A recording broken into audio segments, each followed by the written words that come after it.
संगे डाली ऐली शेरावाली मैया शेरावाली डोले नीम के पतैया औरी डाली मैया शेरावाली देख झूमता सगर जमाना देवी माई के बजा के गाना और हौलवे पमहिया लुभावे वाली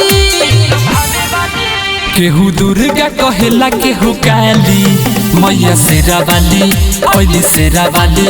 ऐली कह के शेरावा सवारी मैया शेरावाली हाँ शेरावाली।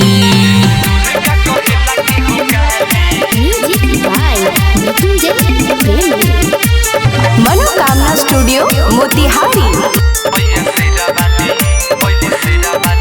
छोरी पर्वत पहाड़ ऐली गहुआ जवार लेके भैरो भैया कहार हो बाकोयलियो के सोर हो गइल बाटे भोर भगती ही में जागर बहार हो। छोरी पर्वत पहाड़ ऐली गहुआ जवार लेके भैरो भैया कहार हो बाकोयलियो के सोर हो गइल बाटे भोर भगती में जागल बहार हो। लाल बिंदिया लीलार बा प्यारी सब दुख दूर करे शेरावाली सब दुख दूर करी है थावे वाली डोले नीम के पतैया संगे डाली मैया शेरावाली हाँ शेरावाली देख घरे पुजाली मैया शेरावाली हाँ शेरावाली।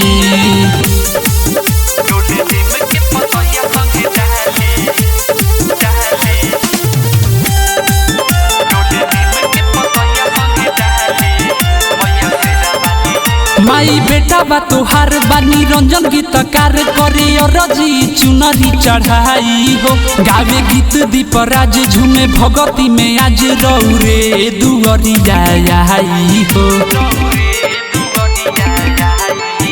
माई बेटा बा तोहार बानी रंजन गीतकार करे रजी चुनरी चढ़ाई हो गावे गीत दीपराज झूमे भगती में आज रौरे दुअरिया आई हो।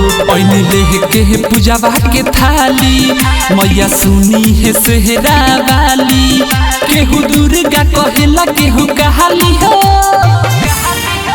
डोले नीम के पतैया संगे डाली मैया शेरावाली हाँ शेरावाली देख घरे पुजाली मैया शेरावाली हाँ शेरावाली।